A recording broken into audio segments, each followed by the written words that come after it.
어디까지 했는지 기억이 잘 나질 않는데요. 어찌됐든 QD OLED 쪽까지 좀 말씀을 드렸을 거예요. 그 다음에 이제 또 볼 수 있는 부분들이 QNED를 좀 봐야 될 거예요. QNED를 좀 봐야 될 부분들이 뭐냐면 QNED는 QNED, 그 다음에 QD OLED 이 부분들에서 블루 소자, 그러니까 청색 소자를 블루 나노로드로 대체를 하는 거예요. 작은 필터라든가 이런 입자, 이 부분들을 마이크로 LED 형태로 좀 보시면 좋을 것 같거든요. 그 부분도 대체를 해서 수명과 디스플레이의 품질을 개선하는 기술이에요. 근데 여기에서 좀 보게 되면 중요한 부분들이 뭐냐면 수명과 디스플레이 품질을 개선한 기술이라고 했어요. 이거 확인해 보니까 이것도 단점이 있더라고요. 이게 단점이 뭐냐면 수명이 너무 길다 보니까 교체 수요에 어려움을 겪을 수 있다라는 얘기를 좀 들었어요. 이 현지 업계에 계시는 분들이 있는데, 그러니까 예를 들면 OLED 같은 경우는 번인 현상이라든가 그런 부분들 때문에 교체 주기들이 있잖아요. 근데 이 QNED 같은 경우는 수명이 원체 길다 보니까 이게 교체 주기가 어마어마하게 길어질 수 있는 그런 단점이 있다고 해요. 그러한 만약에 그렇게 된다면 판매는 엄청나게 잘 되겠죠. 판매는 엄청나게 잘 될 거고, 그렇지만 교체를 하거나 했을 때는 좀 애를 먹일 수도 있는 그런 기술이 아닌가라고 좀 판단이 돼요. 20년도 올해 4분기까지 삼성 디스플레이는 파일럿 라인 투자 계획을 가지고 있고요. 개발 속도에 따라서 예정된 QD OLED 투자가 QNED로 전환될 가능성도 있습니다. 제가 말씀을 드렸을 거예요. 파일럿 라인 투자를 지금 제가 하고 있는 걸로 파악을 하고 있어요. 근데 이게 여전히 제가 알기로는 2세대인가 3세대 쪽에 조그맣게 파일럿 테스트를 하고 있는 걸로 알고 있어요. 아직까지 넘어야 될 그럴 부분들은 많은데요. 문제는 이 QNED 같은 경우는 뭐가 있냐면 잉크젯 방식으로 증착을 해요. 잉크젯 방식으로 증착을 하기 때문에 공정에 대한 비용도 상당히 저렴한 부분들이 있습니다. 애시당초에 QD OLED 쪽도 잉크젯 방식으로 하는 부분들로 알고 있었는데 이 계획이 어떻게 되는지는 좀 더 추이를 지켜봐야 되는 그런 부분들이고요.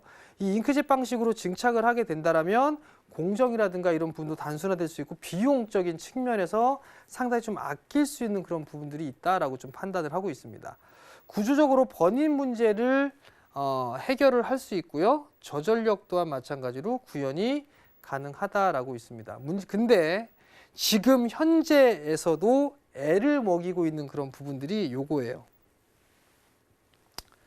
잉크를 쫙 뿌려야 되잖아요. 쫙 뿌려야 되는데 고르게 일정한 형태로 뿌려가지고 막을 형성을 해줘야 되는데 그게 아직까지 잘 안 되고 있는 걸로 알고 있어요. 이게 장비업체를 얘기를 하면 안 될 것 같기는 한데요.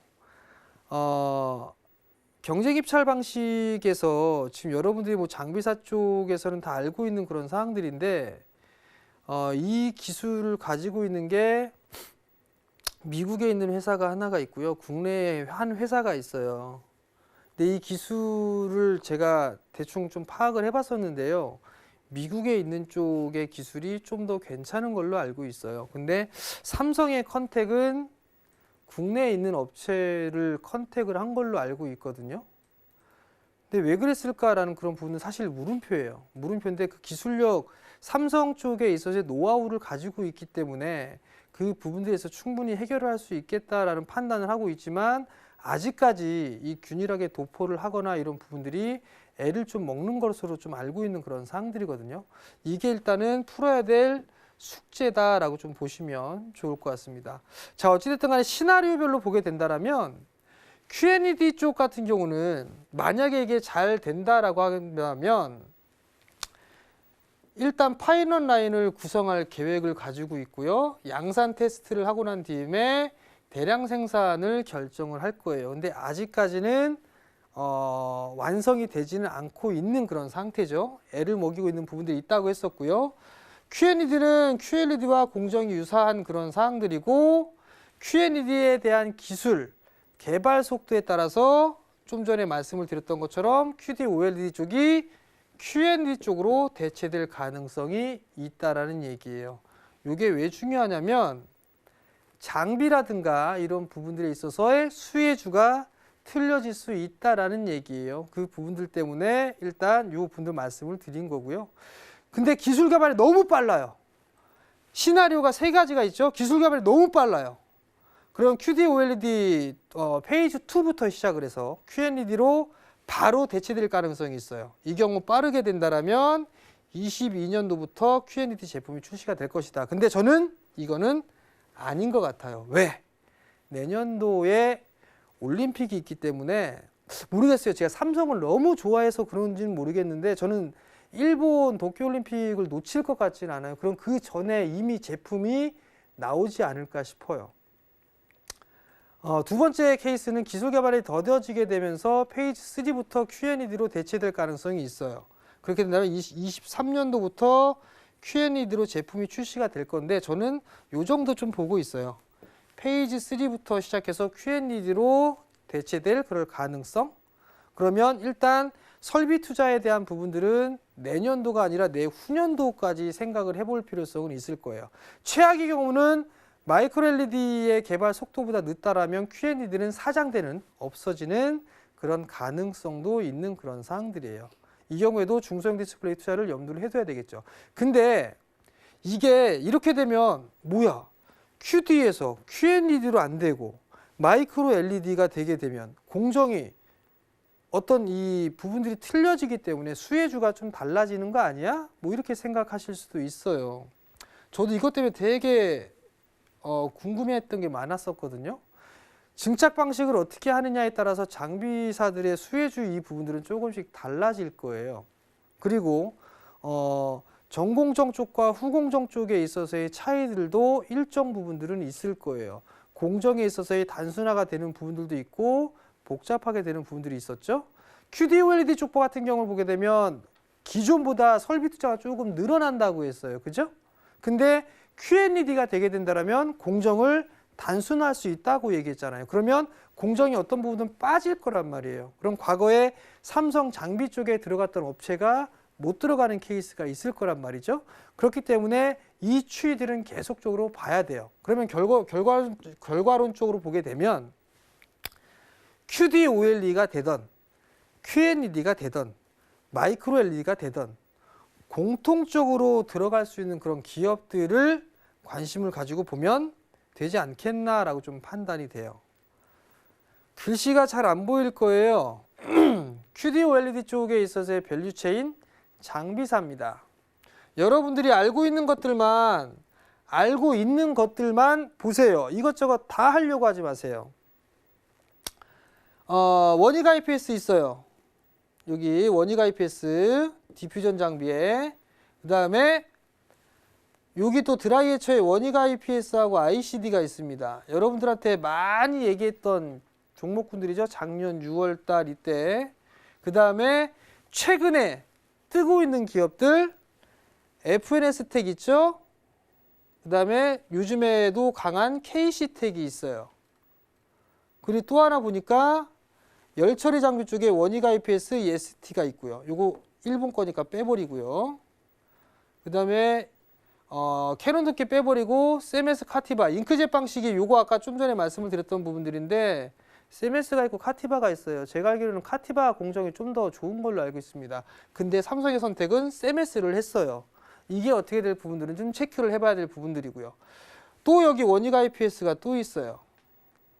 레이저 드릴링 장비도 원익 IPS가 있고요. 전공정 쪽 부분들에 있어서는 일단 여러분들이 알고 계셔야 될 부분들 원익 IPS 그 다음에 또 하나를 보게 되면 ICD 이렇게 알고 계시면 될 거예요. 이 정도면 크게 문제는 되지는 않을 것 같고요. 여기다 하나 더한다. KC텍 이렇게 좀 보시면 좋을 것 같아요. 차트를 좀 보려고 했는데 차트를 어쩌면 못 볼 수도 있을 것 같습니다. 장비사 쪽은 이 정도. 후공정 쪽에 SFA 물류 시스템이죠. 로체 시스템도 마찬가지로 물류 시스템이에요. 근데 로체 시스템 한번 공시 여러분들 찾아보세요. 수주받은 거 있습니다. 수주받은 물량이 꽤 돼요. 로체 시스템 후공정 쪽에 봐야 될 것 같고요. 인캡 장비 AP 시스템이 있는데요. AP 시스템 같은 경우는 중국 쪽에 수주가 좀 많아요. 이 중국 쪽에 수주도 많은 상황이라 AP 시스템도 일단은 놓고 봐야 되겠네요. HB 테크놀로지 여의도 증권가에서 보게 되면 항상 디스플레이 쪽 탑픽 종목 중에 하나가 HB 테크놀로지예요. 근데 전 이게 종목들의 변동이 상당히 크기 때문에 저는 HB 테크놀로지는 그다지 좋아하진 않아요. 그 다음에 본딩 장비. 본딩 장비에 J스택하고 V1텍이 있어요. QD 쪽에 있어서 대면적 부분들에 있어서 J스택과 V1텍이 있는데 이건 잘못된 겁니다. J스택 같은 경우는 V1텍에서 J스택 부분들을 써요. 본딩 장비는 J스택이 단독으로 들어가게 될 겁니다.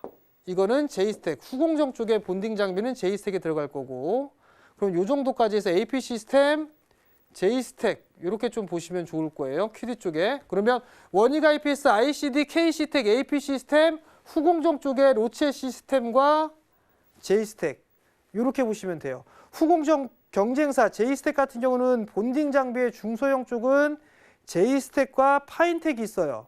폴더블 수혜준이 많이 해서 파인텍이 테마로 형성이 됐지만 파인텍이 들어가게 되면 J스택도 무조건 들어가요. 왜? 삼성은 단독 밴더로 들어갈 수가 없습니다. 마찬가지로 대면적 쪽에서도 본딩 장비를 구사할 수 있는 기업은 J스택밖에 없어요. 근데 파인텍이 대면적을 하고 있죠. 근데 시간적인 부분들이 걸릴 겁니다. 그 전까지는 J스택이 단독 밴더로 들어간다라는 거 기억을 하고 계시고요. Q&D 쪽의 밸류체인도 비슷비슷하죠? 비슷비슷해요. 여기서 보시게 되면 원익 IPS, ICD, K시텍 요거밖에 없잖아요. 그죠? 그 다음에 로체 시스템, AP 시스템, J스택 요거밖에 없어요. Q&D가 되든 QD, OLED가 되든 장비사에 대한 부분들은 다 똑같다라는 거. 공통적으로 들어가는 그런 부분들이 있으니까 이 기업들만 기업을 해 놓으시면 된다라는 얘기예요. 마지막으로 대형 디스플레이의 투자 계획입니다. 삼성은 다 생각을 하고 있습니다. QD OLED는 내년도부터 대면적으로 대량 양산이 시작이 됩니다. 그리고 난 이후에 대량 양산 부분들은 2023년도로 잡아놓고 있어요. 설비 투자를 21년도 중반에 하고 있죠. 자, 21년도에 한다는 얘기는 내년도에 하게 된다라면 그 뒤에 장비의 제작 기간이 6개월에서 7개월 정도 걸리기 때문에 올해 말 정도에 설비 투자를 할 수가 있겠죠. 22년도 하게 되면 내년 1분기 때 할 수 있겠네요. 그만큼 지금 이게 2029년도 즉 2027년도까지 20년대 27년도까지 빅사이클이 들어갈 수가 있다라는 얘기예요, 여러분들. 그래서 단기적으로 보는 것보다 긴 안목을 보고 투자를 하는 게 좋다라고 좀 말씀을 드리는 거고요. 투자를 하시는 분들이라면 디스플레이 쪽 섹터 중에서도 제가 말씀드린 종목군들이 있을 거예요. 그러한 종목군들 좀 보시게 되면 나름대로 투자에 좀 도움이 되지 않을까라고 좀 판단이 되니까 이 부분을 꼭 기억을 하시고 투자에 참고를 좀 하셨으면 좋겠습니다.